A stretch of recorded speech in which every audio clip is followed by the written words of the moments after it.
হজের জন্য নিজের পদ পদবীকে পায়ের নিচে রেখে একজন ফকিরের ভেষে যেতে হয়। নিজের পরিবার, স্বজন, বন্ধু বান্ধব সকলকে রেখে একজনের জন্য যেতে হয়। তার মানে হলো নামাজ, রোজা, যাকাত এগুলো ফরজ, কিন্তু এগুলো করার জন্য আপনাকে ঘর ছাড়তে হবে না, আমাকে বাড়ি ছাড়তে হবে না, আমার ব্যবসা প্রতিষ্ঠান ছাড়তে হবে না, আমার পদ পদবি ছাড়তে হবে না, আমার বন্ধু বান্ধবকে দূরে সরাতে হবে না, সবাই আমার সাথে থাকবে। লব্বাইক লা শারীকা লাকা লব্বাইক ইন্নাল হামদা ওয়ান নি'মাতা লাকা ওয়াল মুলক লা শারীকা লাক। হজ এটা শুধু ফরজ নয়, হজ এটা শুধু জীবনের গুনাহ মোচন করবে এমনটি নয়, হজের বিনিময়ে জান্নাত, শুধু এটাই পুরস্কার নয়।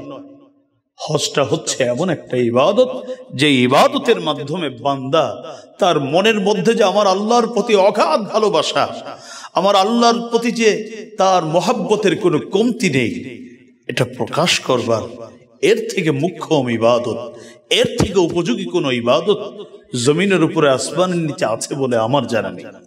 একটি দুটি নয়, হাজার হাজার পাহাড় সম গুনাহগুলোকে আমার আল্লাহ একেবারে সমতল করে দিয়ে নেকের পাহাড় আমার আল্লাহ গড়ে দেন হজের মাধ্যমে।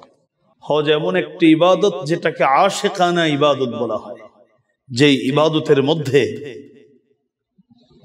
একজন গোলামের অন্তরে, আমার আপনার অন্তরে যে আমার রবের প্রতি ভালোবাসা, আমার অন্তরে যে আমার রবের মহাব্বত ভরে আছে, এটা প্রমাণ করবার একটি উপযোগী ইবাদতের নাম হলো হজ।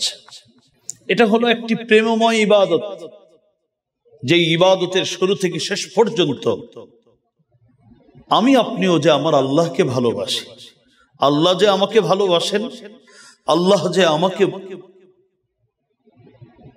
দয়া করেন, অনুগ্রহ করেন, এর উদাহরণ তো দেওয়ার প্রয়োজন নেই। এই মুহূর্তেও অসংখ্য দয়া আমার আপনার উপর বৃষ্টির পানির মতো বর্ষণ হচ্ছে। আল্লাহ যে ভালোবাসেন, এর থেকে বড় দয়া আর কি হতে পারে, যে আমাকে আপনাকে তার একত্ববাদের কথা স্বীকার করে তার বড়ত্বের ঘোষণা দেওয়ার জন্য নিজের সবকিছু ছেড়ে মসজিদে এই মুহূর্তেও আমি আপনি বসে আছি। এটা আমার আল্লাহর ভালোবাসার বহিঃপ্রকাশ। এই একটি দুটি 10টি 20টি হাজার লক্ষ নয়, অসংখ্য অগণিত দয়া ভালোবাসা আমার আপনার উপর আমার আল্লাহ অনবরত করে থাকেন। আমার আল্লাহ যে আমাকে ভালোবাসেন, দয়া করেন, এতে কোনো সন্দেহ নেই। কিন্তু বান্দাও যে ভালোবাসা তো একদিক থেকে হয় না, উভয় দিক থেকে হতে হবে। আমিও যে আমার আল্লাহকে ভালোবাসি, এটা প্রকাশ করার, সব ইবাদত থেকে এটা প্রকাশ পায়, কিন্তু সব থেকে বেশি প্রকাশ করার উপযোগী ইবাদতের নাম হলো হজ্জ বাইতুল্লাহ। উদাহরণস্বরূপ, যদি ইসলামের যে স্তম্ভগুলো আছে, সালাত, যাকাত, সাওম, রোজা, এগুলো কি দিয়েই উদাহরণ পেশ করে। রোজা রাখার জন্য কোনো বিশেষ জায়গা নেই, ঘরে বসে রোজা রাখলে রোজা আমার আল্লাহ কবুল করবে। মসজিদে ইতিকাফরত রোজা রাখছেন, রোজা কবুল হবে। অফিসে বসে, পথে ঘাটে, যেখানে রোজা রাখবেন রোজা কবুল।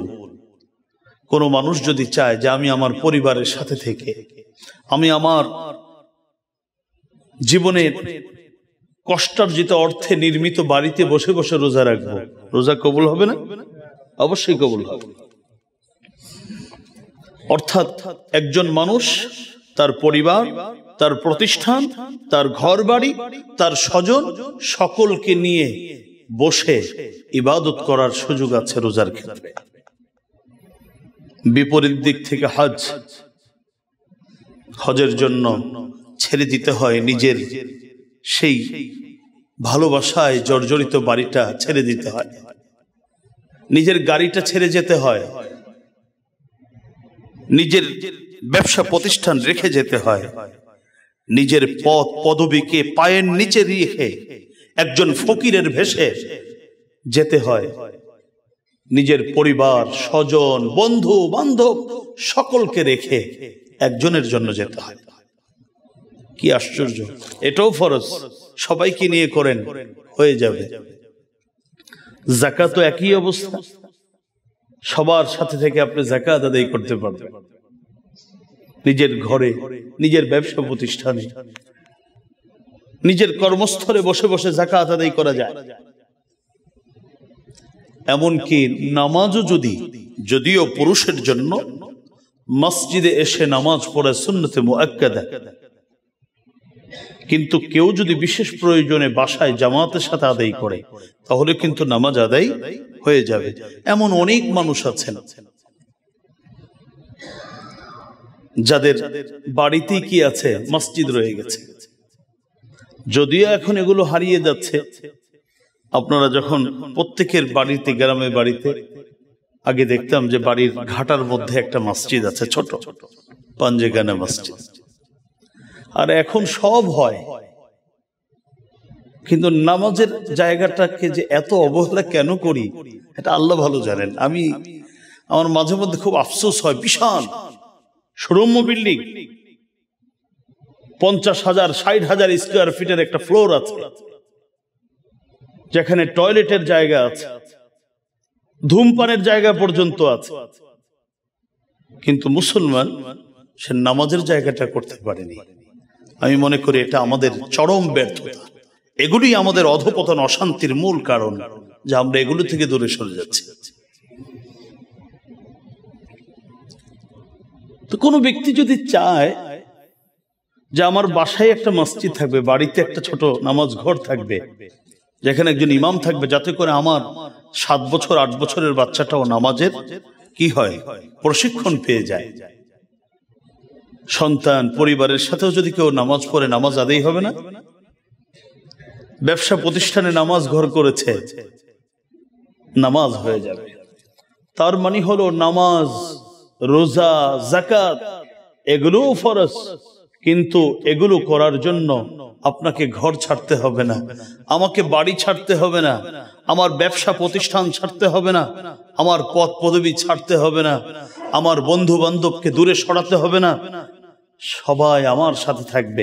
এমনকি আমি যখন নামাজ পড়ব, আজকে আমরা নামাজের জন্য এসেছি, যাকাত আর রোজার জন্য তো কোনো পোশাকেরই, বিশেষ কোনো পোশাকেরই দরকার নেই। আর নামাজের জন্য আমরা এসেছি এক একজনের এক এক পোশাক। আমি পড়েছি একটা, আপনি পড়েছেন আরেক, প্রত্যেকে তার পছন্দের পোশাক পরে। শুধু সতরটা আমার আল্লাহ ঢাকতে বলেছেন সতরটা ঢেকে আসো। এবার কেউ যদি বড় জুব্বা পরে ঢাকে, নামাজ হবে। কেউ যদি আরেকটু ছোট কাপড় পরে, তাও নামাজ হয়ে যাবে।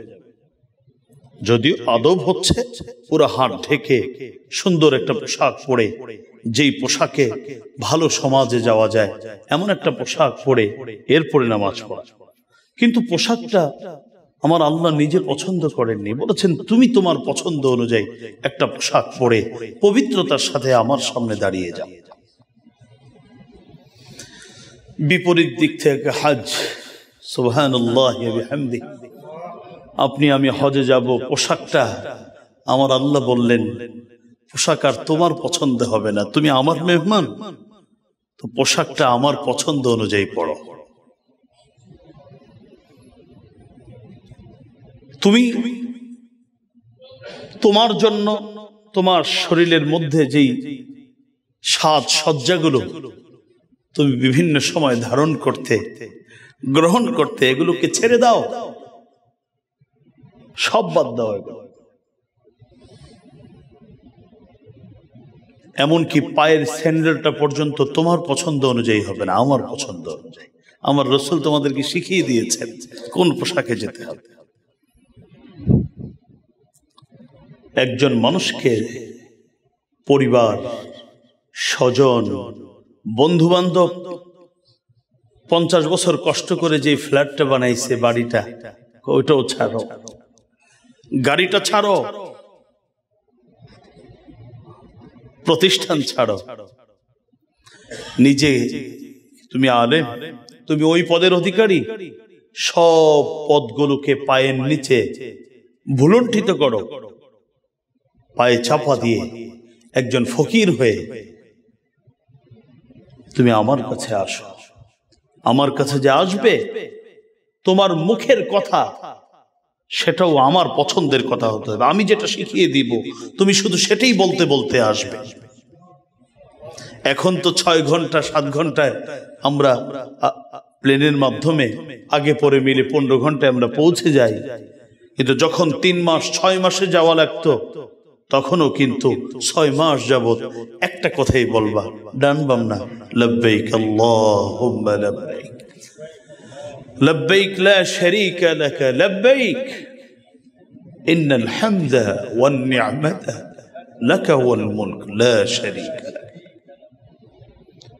হজ এটা শুধু ফরজ নয়, হজ এটা শুধু জীবনের গুনাহ মোচন করবে এমনটি নয়, হজের বিনিময় জান্নাত, শুধু এটাই পুরস্কার নয়।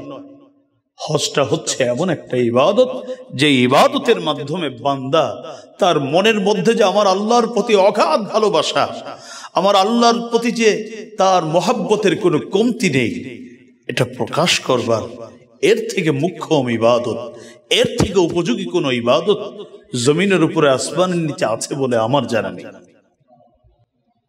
যে মানুষটা সব ছেড়ে দেয় আর লব্বাইক আল্লাহুম্মা লব্বাইকের মাধ্যমে আমার আল্লাহর দিকে তার ভালোবাসা প্রকাশ করতে শুরু করে, হাদিসের মধ্যে আসছে তার যে উটের উপর আরোহণ করে, যেহেতু আগে বর্তমান যাতায়াতের যে সুব্যবস্থা এগুলো ছিল না, হাদিসের মধ্যে এসেছে উট একটা পা উঠালে তার একটা গুনাহ মাফ, আবার পা রাখলে আরেকটা গুনাহ মাফ।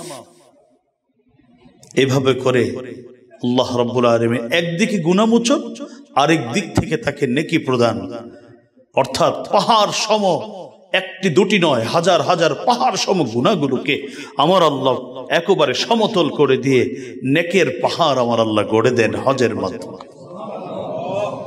এই জন্যই পৃথিবীর সেরা মানুষ যারা, তারা সুযোগ পেলে এটা ছাড়েননি। বয়সের ভারে এক একজন মানুষ গুজো হয়ে গেছেন, কুজো হয়ে গেছেন, কিন্তু বাইতুল্লাহর সফর যখন সুযোগ পেলে কখনো ছাড়েননি।